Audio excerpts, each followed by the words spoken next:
of you realize that God sometimes asks people to do the weirdest and most irrational things in their life?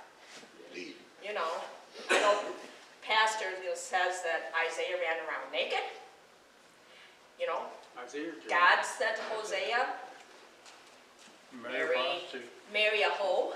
We would say a hoe. Right. Marry a hoe, marry her, take her back, take her back, take her back. He anointed David king and told him to run, or made him run.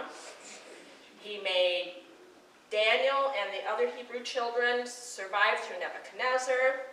He put Esther in a harem, and I don't think they played tiddlywinks the night she went to see if the king would be impressed with her.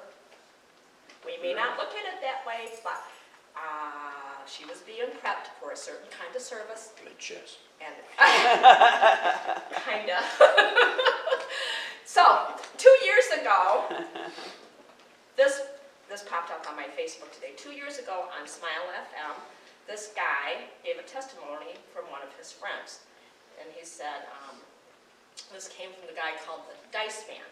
Said he had a friend whose name was Gina. And Gina asked God what he would have her to do with her evening.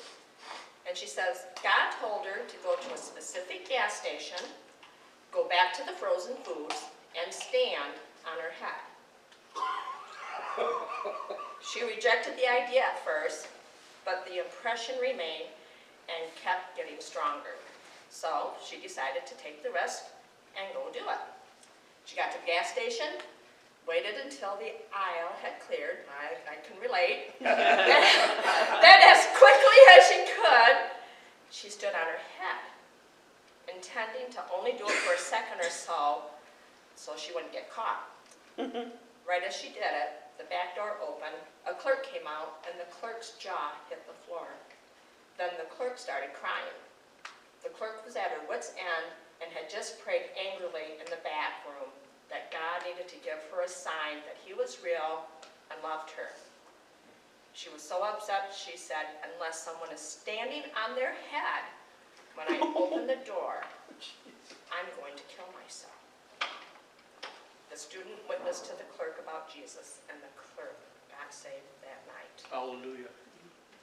God may call us to do things that are so out of whack that it'll make us wonder. You know, God knew that she was going to have some questions. Gina was going to have some questions. She wasn't going to go right away. He knew that. He knew when this woman was going to pray that prayer. He knew that.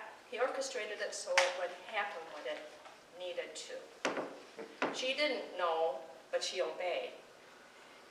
This week I also read the story about how the woman with the issue of blood for 12 years came behind and touched the robe of Jesus.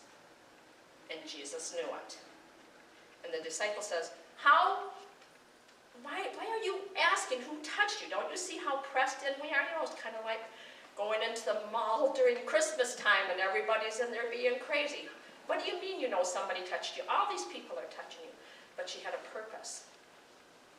Gina didn't know what God's purpose was, but she found it. The woman with the issue of blood had a purpose, and Jesus knew it.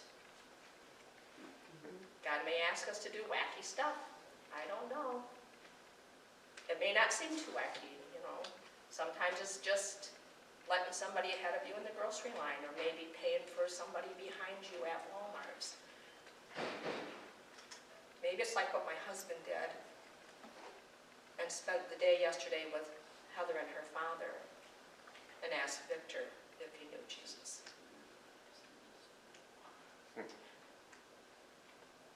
It's not for me to decide. Just for me to obey and to do. God help me not to forget if he calls me to do the same thing. Pastor, would you dismiss us? Father, help us to be sensitive to your voice, to hear you when you call. And Lord, to not try to decide whether or not your call is rational or makes sense, but just to do what you ask us to do. It's really so simple. Lord, I pray that you'd bless the rest of this Sunday school hour this morning. Blessing the worship service. I pray that your Spirit would speak to hearts and work through humans and speak through lips of clay to human hearts. And may we gain knowledge